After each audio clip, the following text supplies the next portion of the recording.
Hello everyone. हम लोग इस लेक्चर में देखेंगे expand a B bar plus A into b to max term and min term. ये आपका क्वेश्चन है।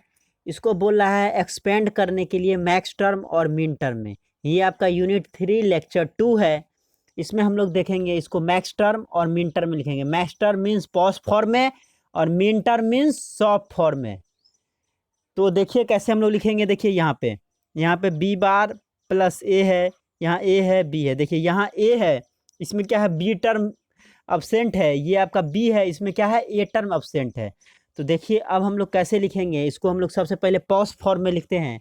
तो कैसे हम लोग पॉज फॉर्म में, जब आपका वेरिएबल अब्सेंट रहेगा तो कैसे लिखेंगे उसको हम लोग देखते हैं। जैसे कि यहाँ पे ए है, A is equal to A plus B into B bar. देखिए B into B bar is equal to क्या होता है, B into B bar is equal to 0 होता है।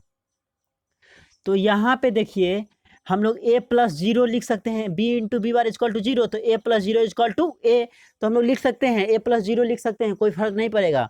तो जब आपका पॉज फॉर्म में रहेगा तो जो आपका वेरिएबल प्रेजेंट नहीं रहेगा, जैसे ए है तो इसमें क्या है बी अब्सेंट है, तो बी इंटू उसका कम्प्लीमेंट, तो बी इंटू बी बार का बी बार का हम लोग क्या करेंगे और औरिंग करेंगे, प्लस करेंगे। तो ए plus B into B bar is equal to 0 होता है। तो ए प्लस 0 इजकल टू ए, तो हम लोग इसको लिख सकते हैं। अब देखिए यहाँ पे डिस्ट्रीब्यूशन लॉ का हम लोग यूज करेंगे। तो डिस्ट्रीब्यूशन लॉ में क्या हो जाएगा, ए प्लस बी बार। उसी तरह इस बी के लिए क्या करेंगे, बी में क्या एब्सेंट है, ए एब्सेंट है, तो फिर हम लोग पॉज फॉर्म में लिख रहे हैं। तो बी प्लस ए इंटू ए बार, जो वेरिएबल आपका प्रेजेंट नहीं रहेगा वो और उसका कंप्लीमेंट का प्रोडक्ट। तो इसको हम लोग फिर डिस्ट्रीब्यूशन लॉ से कैसे लिखेंगे, बी प्लस ए इंटू बी प्लस ए बार लिख लिए। अब देखिए हम लोग, ये आपका क्वेश्चन है A B bar plus A into B. A के जगह पे क्या लिखेंगे, ये टर्म को, और बी के जगह पे लिखेंगे इस टर्म को। तो यहाँ पे देखिए ए के जगह पे ए प्लस बी बार, और ये आपका बी बार प्लस ए, और इंटू बी के जगह पे क्या लिखे, ये बी के जगह पे हम लोग लिख सकते हैं बी प्लस ए बार लिख दिए। अब फिर इसको सॉल्व कीजिए तो क्या आ जाएगा, ए प्लस बी बार। इसको हम लोग बी बार प्लस ए को हम लोग इधर कर लिए ए को, तो ए प्लस बी बार, फिर इधर बी प्लस ए है तो ए प्लस बी लिख सकते हैं। फिर यहाँ पे ए बार प्लस बी कर लिए, ए को पहले लिख दिए बी को बाद में लिखे। अब देखिए यहाँ पे, फिर यहाँ पे देखिए ए प्लस बी दो जगह है।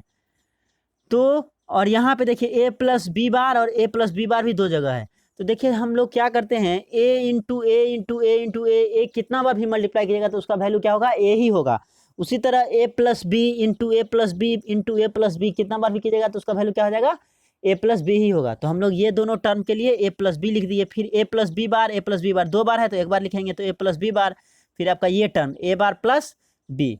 अब देखिए यहाँ पे सॉफ्ट फॉर्म में हम लोग क्या देखे थे, सॉफ्ट में देखिए 1 रहता है तो हम लोग ए लिखते हैं, और 0 रहता है तो ए बार लिखते हैं। ये आपका सॉफ्ट फॉर्म में। पॉज में क्या होगा, जस्ट उसका उल्टा हो जाएगा। जब आपका 1 रहेगा तो ए बार लिखेंगे, 0 रहेगा तो ए लिखते हैं। तो यहाँ पे देखिए क्या है, बार नहीं है तो क्या लिखाएगा 0, तो ए का 0 बी का 0।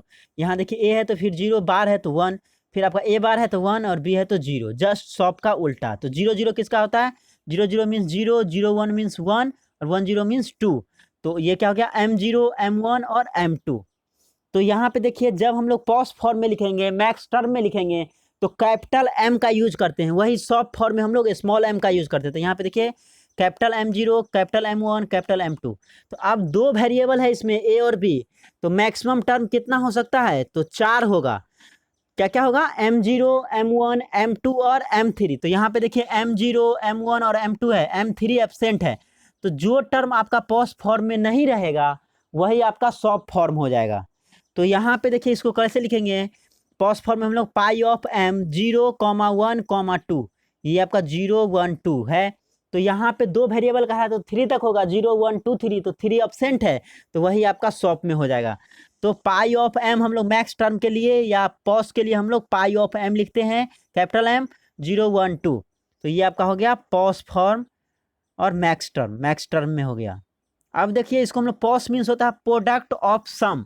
तो यहाँ पे देखिए प्रोडक्ट ऑफ सम मतलब सम का प्रोडक्ट, ए प्लस बी और ए प्लस बी बार, ये क्या है, सम ऑफ प्रोडक्ट। ये सम है, ये भी सम है, उसका प्रोडक्ट है। तो ये प्रोडक्ट फॉर्म में है, आपका गुना के रूप में है। तो देखिए क्या कह रहा है, the max term M3 is missing in the POS form. POS form में क्या है आपका, M3 नहीं है, M0 है, M1 है, M2 है और M3 नहीं है। दो वेरिएबल रहेगा तो कहाँ तक होगा, M3 तक। चार आपका हो जाएगा दो वेरिएबल के लिए। वही तीन वेरिएबल रहेगा ABC रहेगा तो कितना टर्म हो जाएगा, 8 हो जाएगा, M0 से लेके M7 तक।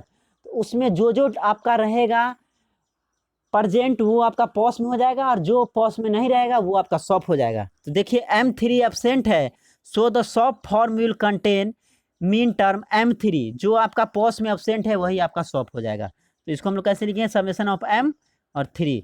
हम लोग सॉप में समेशन ऑफ स्मॉल m का यूज करते हैं, वही पॉस में हम लोग पाई ऑफ कैपिटल M का यूज करते हैं, और जो भी आपका दिया हुआ है वेरिएबल वो होगा। तो इस तरह से हम लोग सॉप और पॉस फॉर्म में लिखते हैं।